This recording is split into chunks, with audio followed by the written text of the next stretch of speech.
आज हम समझेंगे भगवत गीता का सार बहुत ही आसान शब्दों में। महाभारत के युद्ध से पहले कुरुक्षेत्र के मैदान में अर्जुन अपने ही रिश्तेदारों, गुरुओं और मित्रों को युद्ध के लिए खड़ा देखता है। उसका मन डर, दुख और भ्रम से भर जाता है। वो सोचता है, अपने ही लोगों को मारकर जीतने का क्या लाभ। तब भगवान श्री कृष्ण अर्जुन को जीवन का सच्चा ज्ञान देते हैं।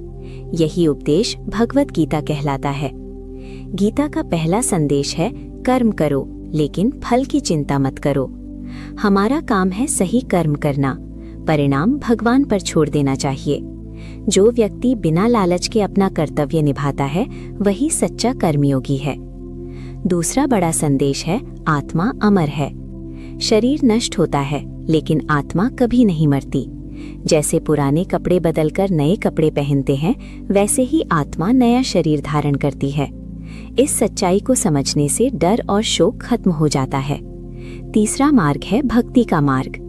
भगवान श्री कृष्ण कहते हैं कि जो मनुष्य सच्चे मन से भगवान को याद करता है, प्रेम और विश्वास से भक्ति करता है, वो आसानी से जीवन के दुखों से मुक्त हो जाता है। गीता हमें ये भी सिखाती है कि सुख और दुख, हार और जीत, लाभ और हानि, इन सबको समान भाव से स्वीकार करना चाहिए। मन को संतुलित रखना ही सच्चा योग है। भगवत गीता में 3 गुणों का भी वर्णन है। सत्व गुण जो शांति और ज्ञान देता है, रज गुण जो इच्छा और भागदौड़ बढ़ाता है, तम गुण जो आलस्य और अज्ञान लाता है। हमें सत्व गुण को बढ़ाने का प्रयास करना चाहिए। अंत में भगवान श्री कृष्ण कहते हैं, सब कुछ छोड़कर मेरी शरण में आ जाओ, मैं तुम्हें हर भय और दुख से मुक्त कर दूंगा।